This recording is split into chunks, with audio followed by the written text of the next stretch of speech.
What's good, everybody, and welcome back to Free Game. Today I'm going to be talking about how you can buy certain products that actually increase in value. Alright, so the product that I chose was Supreme. The reason why I chose Supreme is because Supreme is a product that is high in demand, meaning that a lot of people are willing to spend a lot more money than the retail price. Alright, so here's a product that I bought. It's a checkered small box T logo for $58. I bought it on June 11th.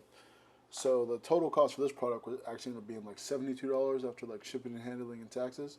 So here you can see I actually sold the product on June 17th for $120. So that's almost doubling the amount that I paid for it. So like just like stocks, there are certain assets or products out there that increase whenever it's in high demand.